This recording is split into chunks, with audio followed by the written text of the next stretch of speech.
Hello and welcome to Ninja. I am Nisha and today we are going to study the topic of conjunctions. So आइए जानते हैं कि conjunctions होते क्या हैं। Conjunctions वो शब्द होते हैं जो दो words, phrases या फिर clauses को एक साथ जोड़ते हैं। For example, I like cooking and eating. अब यहाँ पर and जो है cooking और eating को जोड़ रहा है, but I don't like washing dishes afterwards. अब जो but है यहाँ पर वो दो sentences को जोड़ रहा है, I like cooking and eating और दूसरा sentence I don't like washing dishes afterwards. Second sentence है हमारा Sophie is clearly exhausted yet she insists on dancing till dawn. अब यहाँ पर yet जो है हमारा दो sentences को जोड़ रहा है, Sophie is clearly exhausted और दूसरा sentence she insists on dancing till dawn. हमारे तीन तरह के conjunctions होते हैं। पहला है coordinating conjunctions जिसको हम basic conjunctions भी कहते हैं। दूसरा है correlative conjunctions जो कि हमारे हमेशा pairs में आते हैं और तीसरा है subordinating conjunctions जो हमेशा independent और dependent clauses को एक साथ जोड़ता है।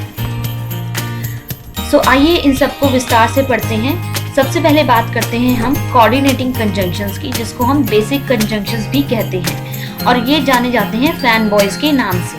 फैन बॉयज एक्चुअली में एक एक्रोनिम है जो इसको याद करने के लिए बनाया गया है। F means four, A means and, N means NOR, B means but, O means और, Y means yet, S means so. तो यहाँ से इन सब के फर्स्ट अल्फाबेट्स लेके फैन बॉयज बना है ताकि हम इसको अच्छे से याद कर सकें। नेक्स्ट है हमारा कोरिलेटिव कंजंक्शंस और कोरिलेटिव कंजंक्शंस जैसे कि हमने पहले भी पढ़ा था कि हमेशा पेयर में आते हैं ये, जैसे either or, not only but also, neither nor, both and, whether or, just as so, the, as much as, no sooner than, rather than।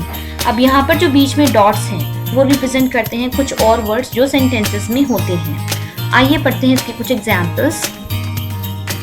The company deals in both hardware and software. तो यहाँ पर both and जो है हमारा correlative conjunction है।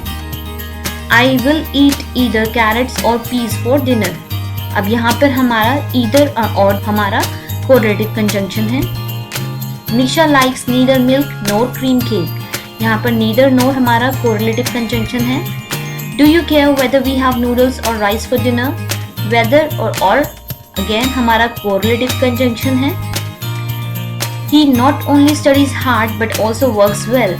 Not only but also हमारा correlative conjunction है। It's such a tiny kitchen that I don't have to do much to keep it clean. सच और दैट हमारा यहाँ पर कोरिलेटिव कंजंक्शन है। Scarcely had she entered the room when the phone rang. Scarcely and when हमारा यहाँ पर again correlative conjunction है। No sooner did he enter the room than he saw a snake. No sooner और then हमारा again correlative conjunction है। तो आप देख सकते हैं कि sentences में कैसे pairs में आते हैं और इनके बीच में कुछ और words भी आ सकते हैं। आइए बात करते हैं सबऑर्डिनेटिंग कंजंक्शन की।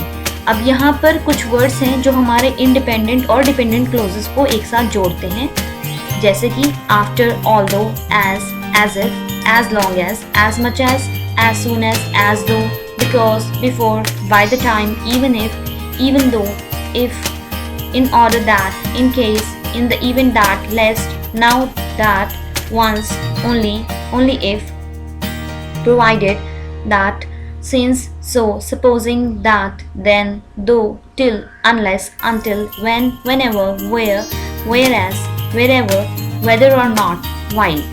आइए पढ़ते हैं इसके कुछ एग्जाम्पल्स।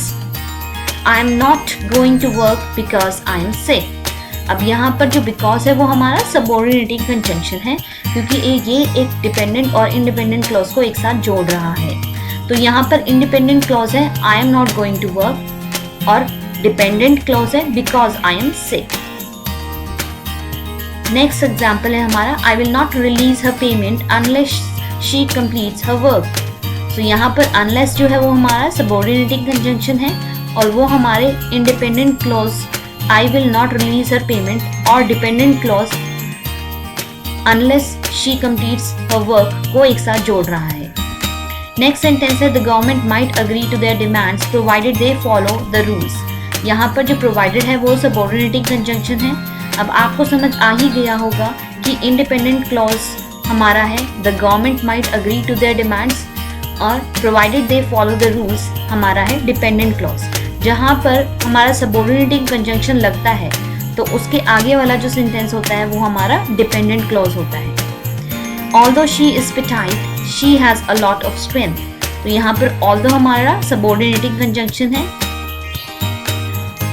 और independent clause है हमारा she has a lot of strength। dependent clause आप समझ ही गए होंगे। नेक्स्ट सेंटेंस है हमारा whenever his wife was out working, he would take care of the house। whenever हमारा subordinating conjunction है, he would take care of the house is independent clause। whenever his wife was out working is dependent clause। next sentence है as long as she lived she took care of the orphanage। तो यहाँ पर as long as हमारा subordinating conjunction है, she took care of the orphanage independent clause, as long as she lived हमारा dependent clause। next sentence है हमारा I won't be back in Mumbai until early next week।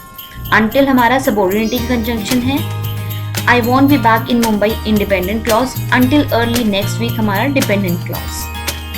next sentence है the child ran to her mother as soon as she saw her।